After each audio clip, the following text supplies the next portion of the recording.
we talk about, you've all heard low stress cattle handling, right?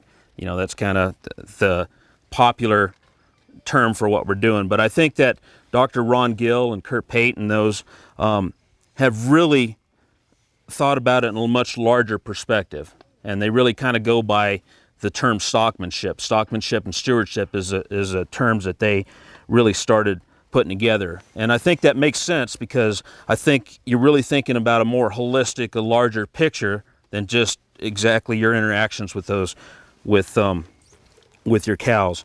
The second part of that is, I think Ron Gill termed it effective stockmanship. And so saying that, in your interactions with your cows and in your operation, you want to figure out how to be effective. And that's going to be different in a lot of different areas. So I mentioned that I grew up on a cow-calf ranch. So I grew up on a small cow-calf ranch in southern Arizona. And so we had a commercial side and we had a seed stock side. And so we raised, and I guess for full disclosure, I'll disclose that I'm a recovering Hereford breeder. We raise registered Herefords. And so we had a whole diversity of different situations that we'd run into. So with our registered cows, when we were doing AI and breeding, in irrigated pastures, that was before a lot of this will tell you how old I am too, but before a lot of the really good, effective, cedar synchronization things, we'd check heats 3 times a day. So we were interacting with those cows a lot. And then one of my jobs was, as a kid, bring that cow up. And if that cow broke out of a trot to the corral, man, I was in trouble. So a lot of those principles that we talk about in stockmanship, a lot of times we're doing those, or we have those experiences with them. And then we've also, in our commercial stuff, we're running in kind of that high desert country, so bigger pasture, bigger type of situation. So all of those experiences, wherever we're coming from, kind of all play into how we interact with cattle as we have our own places and so forth. But anyway, going back to that stockmanship is important. I told you that I think we're now in the food business. We've got to be cognizant of that because, again, people, want to know how that animal is raised. And we should not be embarrassed that if anybody that is consuming our product, we should not be embarrassed of anything that we're doing on our ranches. And I think that sometimes isn't the case. The other thing that I want to tell you too, again, is as in full disclosure, there's going to be some of you here that are far more advanced and a lot better stockmen or cattle handlers than I am. But I've been fortunate enough to work with Kurt and Ron and kind of try to understand some of these different principles that we'll talk about today. So some of the stuff that I say today is going to be some of the dumbest stuff you've ever heard. Just, again, telling you that to start out. But the reason I'm telling you a lot of this stuff is because I think having that same basic foundation on some of why cows do what they do and why they react to what we do is pretty important. So, and then secondly on that too, if you think about us in ranching or in an ag business, we're pretty independent thinkers. I mean, I guess that'd be the politically correct way to say it. But if I'm on a ranch and I'm working for somebody, what do we tell somebody as far as giving them their orders for the day? If we want to say have them move them bulls out of the windmill pasture, bring them up to headquarters, we're not going to tell them, okay, I want you to saddle that that sorrel horse, I want you to use this gait, I want you to bring him at this speed, I want you, we are pretty independent thinkers. We want to get a job done. And so the hardest thing is to tell somebody and to help to change somebody. So that communication is pretty important.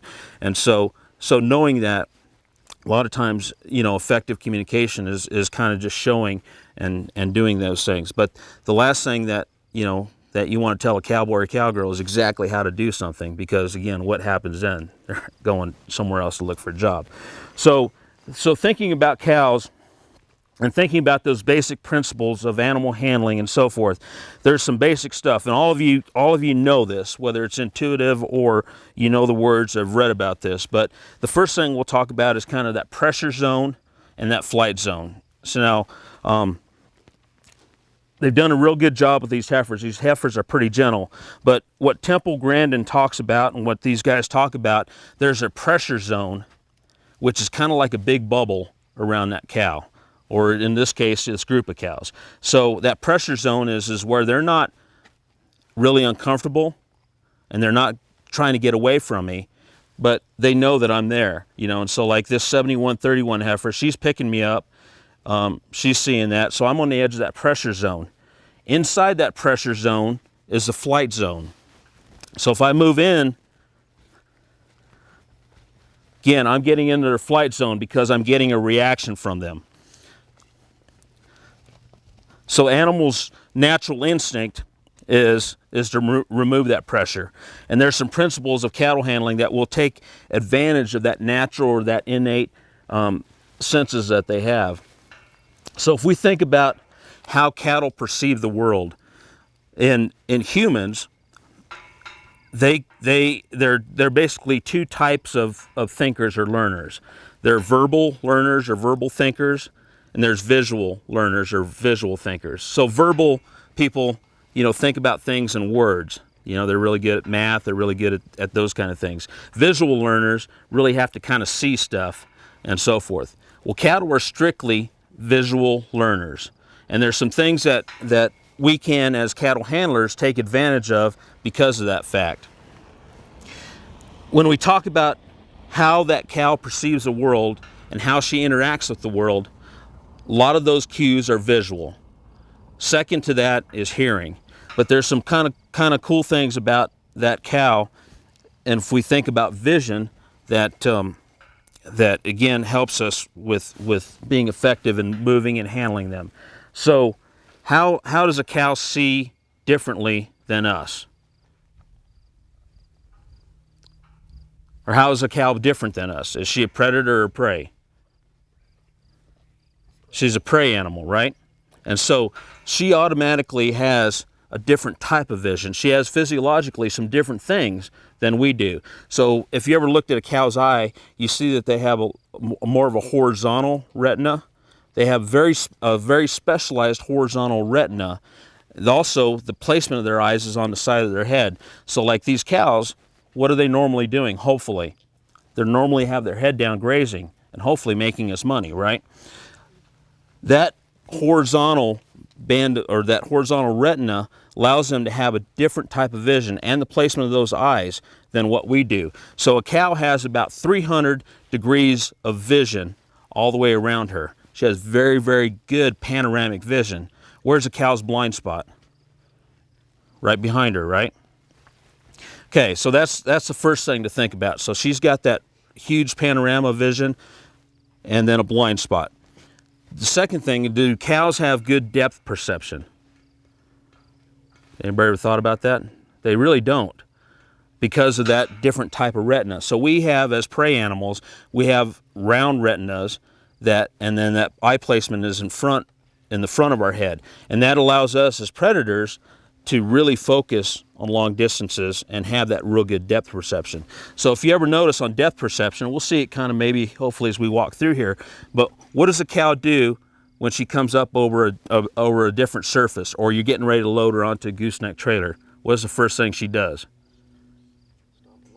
Stops and looks at it, and she puts her head down, right? You ever notice that? They put their head down. And that's how they get that depth perception. So again, a lot of times when we're handling them, if we kind of let them do that just for a second and then push them, the mistake sometimes we make is we try to push them too fast without them getting that, and then they become uncomfortable. The third thing is color vision. So cattle and have two cones, or they pick up two cones of vision for color, versus humans, we pick up 3 different cones of vision. We have the red cone. So cattle see color differently. So the old myth about, you know, the red flags with the matadors, that's really all for show. So cattle perceive those reds in black and white, or kind of shades of gray, rather than, you know, like the cartoons used to tell us that they did. So that difference in the cones of vision, what that means is, because of that vision where she's picking up those different colors of gray, what that means is that she perceives shadows, she perceives light as more of a contrast. So that's when you see something balking at a light or different shadows. It's because she's seeing more of a contrast than what we do. So when we think about moving cattle and setting up our facilities and so forth, those are kind of some different things to think about. So getting back to flight zone and getting back to the point of pressure, again, the first concept of cattle handling is that cattle want to see you. And those of you that have been around cattle know that. So, I'm starting to pick up, they're picking me up from their hearing, but they're also picking me up visually. And so I'm trying to get their attention so that they see me.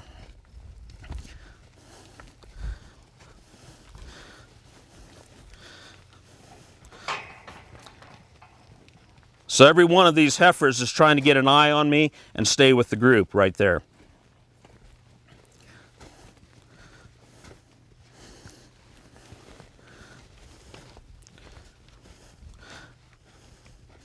So as long as they can see me, they're not getting too stirred up.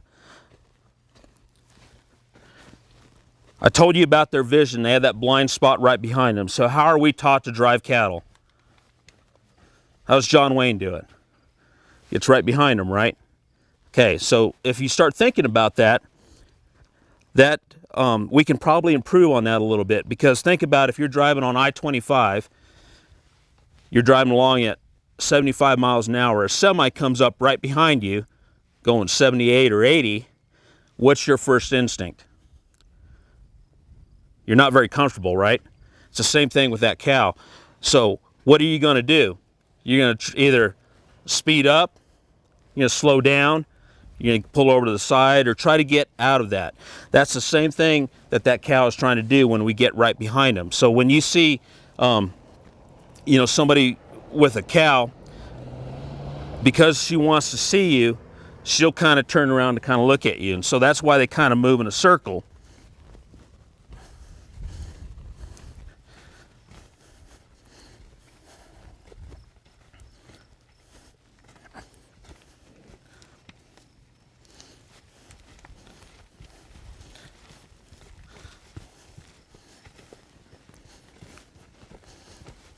So trying to stay right behind them, it's really hard for me to drive them in a straight line because they want to see you. So that's the second principle of livestock handling. And again, like I told you, these are pretty basic and if you think about it. But the second principle is cattle want to go around you. Again, they want to go around you. So that's what she's trying to do. So if I'm trying to drive these cattle and on that semi behind your truck, she wants to see me, right? So what is she going to do? Like she did there, right? She's going to turn her head so that she can catch me in her eye, right? Catch me in her vision. So when she turns her head, what follows? Her front feet. And so when that front feet start going, that's kind of why they do that. And so that's kind of the basics of why they do that. So the first principle, they want to see you, they want to go around you. The third principle is that there's they want to be with each other. They don't want to be separated. So if you think about what's the most dangerous animal when you're working them in a facility? The single one, right? They become agitated, their heart rate goes up, they're releasing cortisol. That's the most dangerous animals when they're alone because they're agitated. And so that's another way that another principle that we're going to show that you can use to your advantage.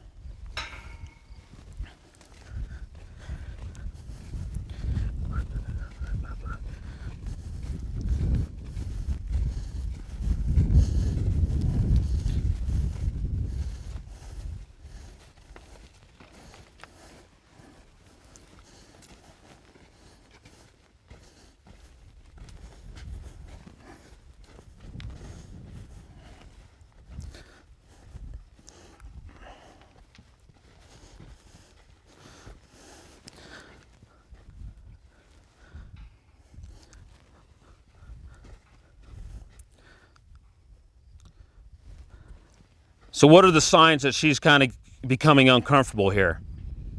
What are you noticing in her? Right. Right.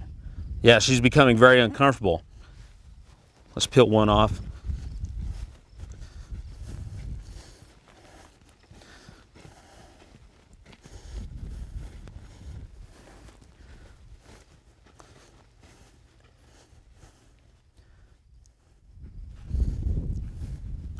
Put another one with her.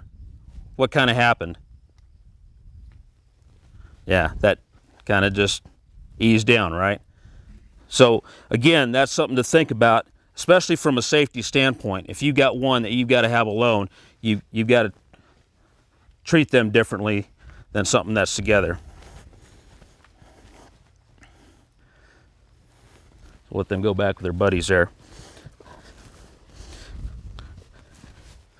So let's talk about pressure a little bit. And so Kurt Pate talks about 3 different types of pressure that we put on livestock. The first one we talked about, that's that driving pressure. Like when we want to have a cow move someplace, right? That we need to drive them. And so we put that pressure on them. There's also what we call maintaining pressure. So we talked about that flight zone, we talked about that pressure zone. I'm maintaining those heifers in the corner here. I'm not having them move, but I'm not letting them move out. Again, they naturally, there's driving pressure from you guys out here, from our camera, from all of that stuff, so they're comfortable in there. But if I pulled them around and moved them over here to this corner where there's more pressure,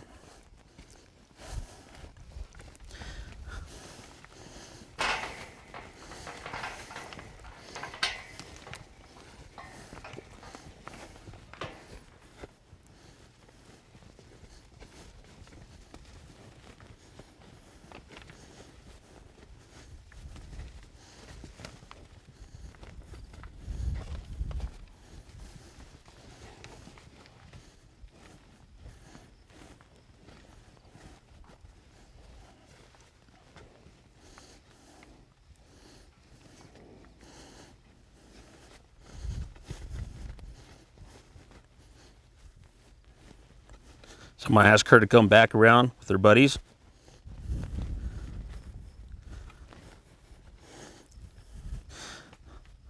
So now I'm applying a maintaining pressure. So I'm close enough that I'm not allowing them to go back in that corner where they're comfortable if they read the book this morning.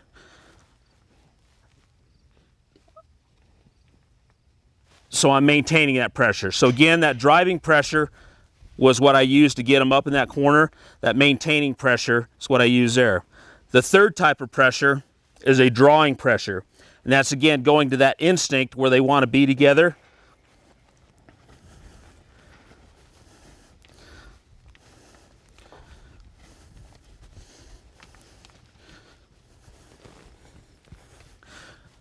So I pulled those 2 off there. There's some draw there because there's less pressure there, plus there's those other 2. You saw what that heifer did. I kind of stepped in front of her to stop her, but she wanted to go back there. So it's pretty easy for me to put them in that corner because there's that draw to be with their buddies, and there's less pressure there. That's the farthest place away from all of this pressure.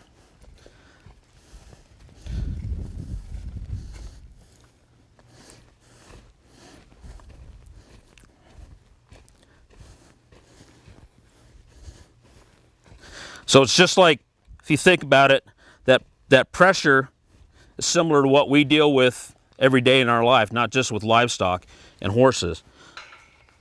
There was Marcy either applied some driving pressure or somebody applied some driving pressure for you guys to be here, either because you need to get a certification or need to get some hours, or whatever that was, or you had an accident and you wanted to do that. Hopefully they used some drawing pressure, that there was enough benefit that you're going to get out of today to bring you here, or and then hopefully we do good enough job today that we kind of maintain that you don't just leave. So anyway, so all of those pressures are different. You need to think about those as you're working with your livestock. One other principle of livestock handling that is, and again, this makes sense to you that those of you that have been around livestock, all of you have, but as cattle want to relieve that pressure. So just as important as that application of pressure is the relief of that pressure. So just as important as the application of that pressure is how we relieve that pressure. So where do we get in a lot of trouble? Like if we're trying to put cattle up through a race or through a lead up, where do we get in a lot of trouble? There's a few different things that get us in trouble there. But you've all been around somebody that even though they're moving, they're still trying to get them to move faster. So even though that cow is reacting to what, you know, the driving pressure, you're still trying to get them to push through faster, and that's when they balk. So when I ask these heifers to do something, if I don't give them that reward, they don't know that they've done the right thing. So it's just like raising kids. Those of you that have kids or raise kids, you know that you can put a lot of pressure on them as far as you've got to do your homework and you've got to do this and do that. But they've also got to have some relief from that pressure to be successful, to know that they've done the right thing. I think cattle, horses, kids instinctively want to do the right thing. And so that we as handlers need to give them the opportunity to do that.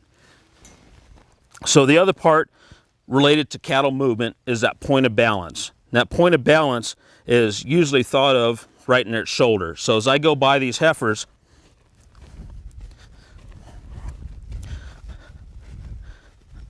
if I'm in front of that point of balance, they're going to stay there. And as I pass that point of balance, hopefully if she turns the right way,